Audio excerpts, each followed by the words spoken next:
today on Divorce Court. Ramon is a very controlling person. Sometimes, she'll wear things that are a little bit provocative. He would prefer me to just be in sweats and basketball shorts and a white tee all day, or probably be in the house. I want to marry her. I just would like to address and work out these small kinks before we do so. With our struggle, I feel like a lot of it has fallen more on my shoulders than his. It's a bit frustrating. It stresses us out, when you only have one person paying the bills. I've been broken down before to where I never really spoke up, so I'm gaining my voice now at reason why we're here. I've taken this scenario all the way in my mind. I have no doubt in my mind that this woman could be a good woman for me. This is someone I can spend the rest of my life with. Divorce Court is now in session. Good day, ladies and gentlemen. I'm here today with Ashley Teelucksingh and Ramon Gibson. The two of you have been together for 8 months. You have no children together. You are here for one of my favorite things, which is before the vows. You love each other, you want to be together, but you have some issues you would like to resolve and determine whether or not you'd make a good couple. So I had you fill out my compatibility test, which is a little bit deep. And you also gave me your marriage license with permission to tear it up should I find that your union is ill-advised. I'm going to start with you, Ms. Teelucksingh. I know you love him, but tell me what the concerns are. Well, my concerns are his controlling issues, his jealousy, his attitude, the way he reacts with our children, finances, the way he controls them, how he handles things. Is there anything you like about him? This isn't sounding very good at all. Give me some examples of the things you think he does that are excessively controlling. My clothes. Okay, what's he do? He doesn't like anything in my closet, not even my sweats, but won't replace them. So I don't know what I'm supposed to do about that.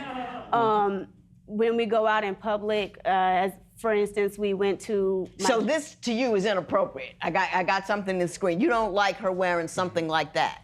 I do feel it's a little inappropriate. Yes, Judge, I do. I don't wear those items anymore. Yeah, I've made those adjustments for him. I dress down, I wear sweats, I wear jeans. I barely put on leggings. I don't wear halter tops. I don't do my stomach out anymore. Has that changed his attitude? Has he seen the changes and is now okay with how you dress? No, he still has an issue with the things that I put on. Mr. Gibson, do you notice that she's changed her manner of dress? I haven't noticed it as much. You've noticed some change. I've noticed some change. But it's not sufficient. It's not sufficient, I don't think, Your Honor. But I understand that she feels like I'm controlling about it. I just wish that she would be more mindful of some of the reactions that she gets when she does wear some of the things that she wears. And it's not that it's inappropriate necessarily, it's just, it causes me to have a staring contest with the gentleman on the next aisle. No, it doesn't. No, it doesn't. Doesn't at all. That's his ego. Doesn't at all. That's your ego dealing with it. And you know what I mean? very well could be. It's like a culture where, men are dogs, so women can't leave the house. You know what I mean? Right. That's exactly how it feels. So what you have to do is behave better as men and leave women alone. That's what I'm talking about. And if a guy looks at her, he looks at her. If your game is strong, she coming on with you. And that's the point that I try to make to him all the time. You say it's everything, makeup, hair, friends. Give me the whole panorama. Since I started my new job, I'm somebody who's always done my hair. Within our relationship, I don't. I go towards the curly, natural look. I do love my hair straight, so I've been trying to find myself again as I feel uncomfortable. But he doesn't like your hair straight? He loves it straight, but he feels like I'm doing too much. If I get up for work in the morning, it's, why are you straightening your hair before you go to work? Why are you putting on eyeliner? Something's different today. Like, I can't dress up. I can't do what I normally do. Do you monitor her makeup application? I wouldn't call it monitoring her makeup application. I'm just wondering why she jazzes herself up so much to go and do something so casual. This is not... What does she do for a living? She's an associate at a large retail store. Okay. And you think she puts on too much makeup for that? I believe it's a little much. It's not like she's going for a modeling gig. She's just going to, Is it more than what she's got on now? Is this her usual look? No, ma'am. It's a little bit more jazzed up than this. More jazzed up than that? Yes, sir. She has... So what do you think her... her objective is? I think her objective is to receive some type of attention and in turn, transmute it on the inside to make herself feel better about, whatever. I guess. Do you think she has low self-esteem? Yes. Why? She just feels like she has to tone. She feels like she can't doozy herself up. She can't jazz herself up because she feels that I may react a certain way. And I may say that, I may say that you're doing too much when we're only going grocery shopping or, Which has nothing to do with her self-esteem. It has everything to do with you. There is a theme here. I want you to grasp it as we continue. There are other things about which you find him controlling, including your friends. So I want to move on off of your looks and on to other areas. Right. Are you as distressed as you indicated you were in this paperwork about the manner in which he tries to dictate everything you do? Yes, because for me, I've been in those relationships where I've been broken down, and I don't want to go through that again. Mr. Gibson, your response to that?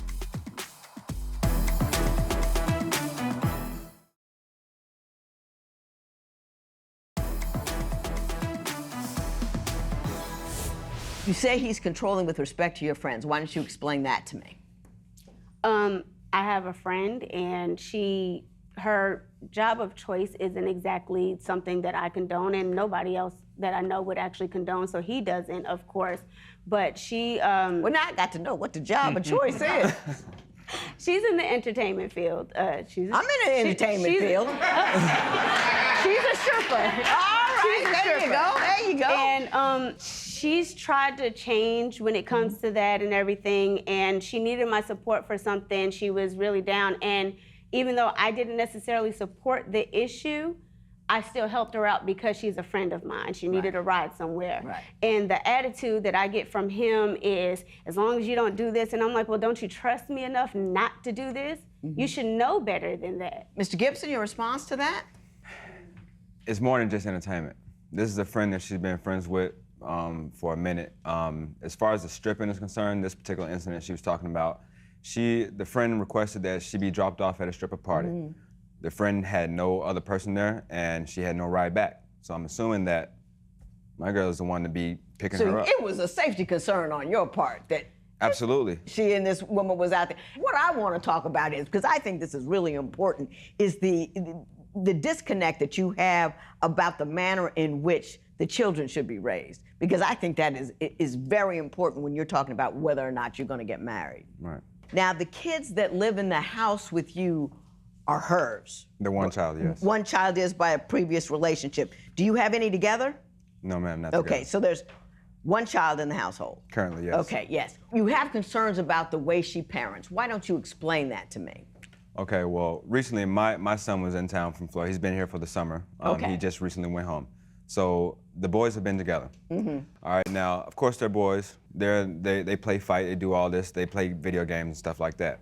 Now me, I'm used to my grandfather always saying, stop all that running around my house, all the ruckus. So if they're in their horse playing, I may say, hey, and I'm loud with it. Hey, stop all of that horse playing or whatever, go outside. And it may come off as abrasive to her.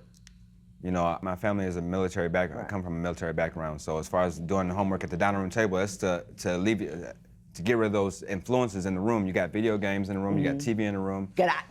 Just cut all that out. Yeah. Ms. Teelucksingh, what do you see as the problem with the manner in which he engages with the children? It's just the manner that he does it is forceful. And it scares the children from time to time. Like you can see that they're You think it's too much for the nature of the misconduct. Exactly. You're pressing for the ring now, right?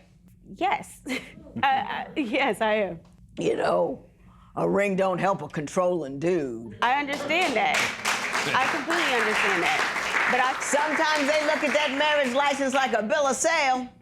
You my wife now.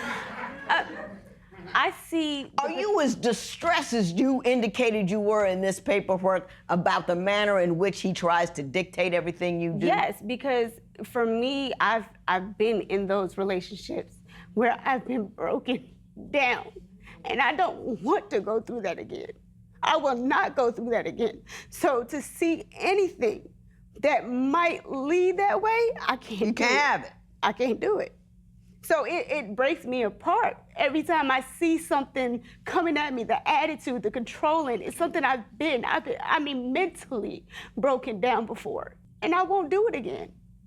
Mr. Gibson, your response to that? Did you understand it to be her distress as intense as it is, and do you believe that she's simply misconstruing what you're doing or saying? I think she, I didn't know it was that intense, no, Your Honor, but she may misconstrue. But I'm really hearing her for the first time and knowing how intense it really is. And like I said, I've been self-evaluating, just to try to tone that down, but, I didn't know it was this deep, So now I'm seeing, and I don't like to see her hurt like that. I don't intend to abuse her. It's never from a place of mental abuse, because that's not my style. I got you.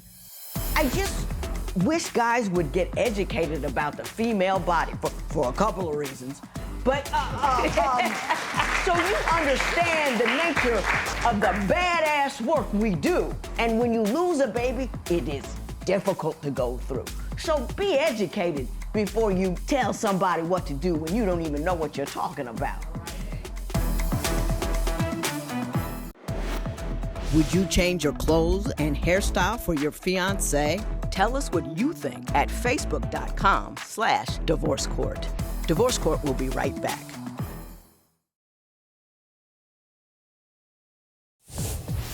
If you would like your case to be heard on Divorce Court, call us toll-free at 1-877-311-2222 or log on to our website at divorcecourt.com. Follow us on Facebook, Twitter, and Instagram at Divorce Court. There was one other incident in my paperwork that concerned me. You talked about a miscarriage that you had and his response to that miscarriage. And I want you to tell me what you believe occurred, and then Mr. Gibson, I will give you an opportunity to tell me what you were thinking and feeling. When it first happened, he was very supportive about the first couple of days, and my pain just continued, but I never got a chance to take off from work. Mm-hmm. They made me come into work, and like I said, we worked together. So him wanting me to put on a strong front and be undivided as one and just be this superwoman that I wasn't at the moment, I felt like he was bashing me for not being able to stand tall while I was in pain. Well, what kind of things was he saying? That I was lollygagging, that I wasn't moving as fast as I could. He wanted me to be strong and get through it. He wanted me to be a warrior, and it was just his way of going about it and saying it. It didn't relay as that. It just felt like I didn't have the support that I needed. Mr. Gibson, why don't you tell me where you were coming from and what you were trying to do? Well, I mean, it hurt me too when I found out we had the miscarriage. I mean, I don't really know exactly what a woman goes through when she experiences something like that. Only thing I can do is just go with the flow and just be there for her. After a couple of days, I realized that it was taking a toll on her mentally. She was becoming depressed and things of that nature. So my bashing probably came off as me being that team player, that partner of hers to say, hey, come on, get up, let's still be strong. We fell off the horse, let's keep on going. And like I said, that's part of my rigid. You fell off the horse ran over her. Okay. And let me tell you something that men don't seem to understand about the loss of a baby. It's not just an emotional thing. There are 9,000 hormones that go popping off when you get pregnant. And when you lose a baby, I just wish guys would get educated about the female body for a couple of reasons.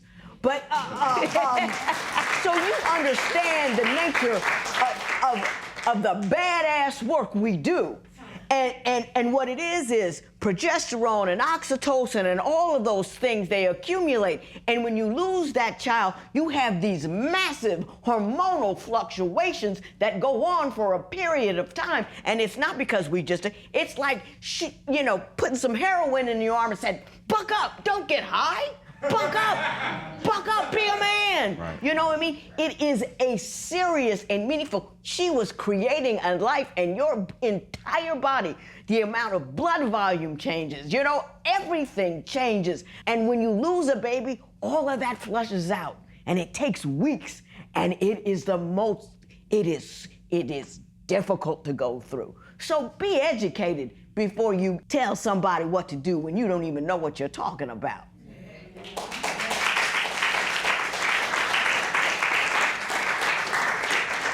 Okay, I'm done.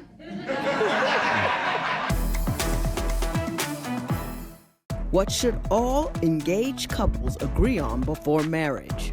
Share your opinion on Twitter and Instagram at Divorce Court. Divorce Court will be right back.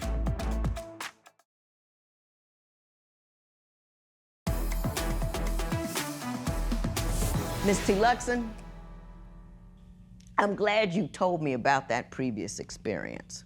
I'm a little distressed that you changed your clothes for him, because it appears to me that if you do that for a cat you are dating, that he's already begun to alter your mindset about what is appropriate, and you'll change who you are to please him or to avoid an argument.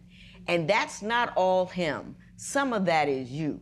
I used to do that, and I was like, oh, I'm married now, I can't get rid of him. So in order to avoid the argument, I'm gonna do what he says.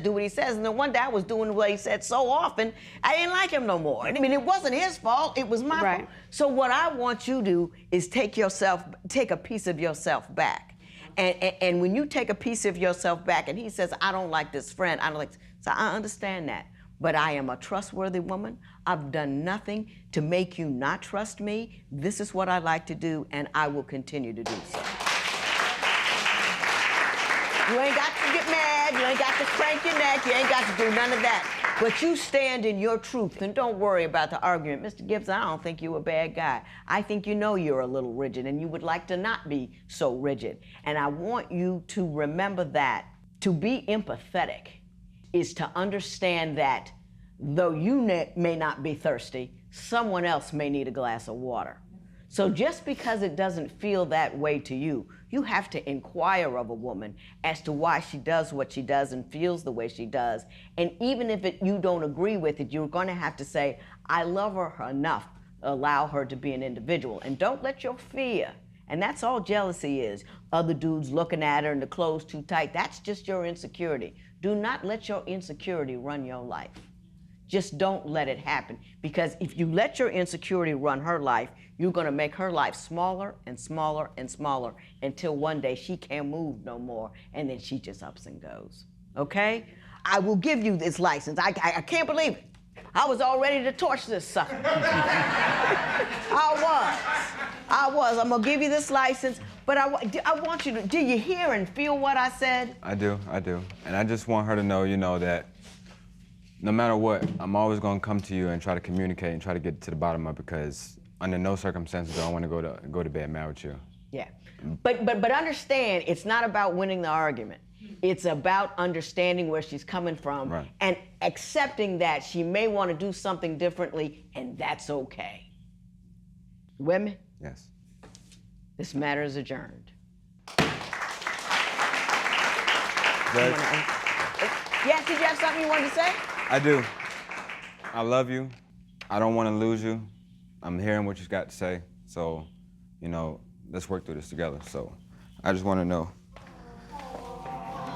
if you will marry me.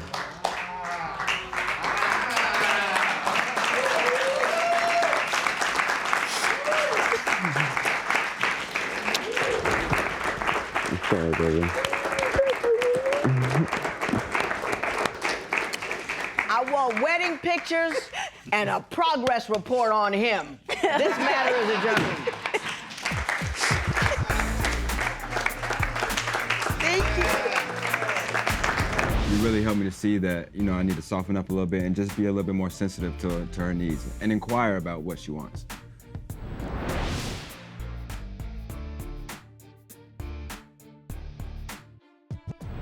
Since the show, everything has been so much better. We've been listening to each other, communicating a lot better. Yes. And the wedding is on the way. February, coming soon. February 6th, we've already started our planning, finalizing our guest list. Thank you so much for everything that you've done for us. Look for your invitation in the mail.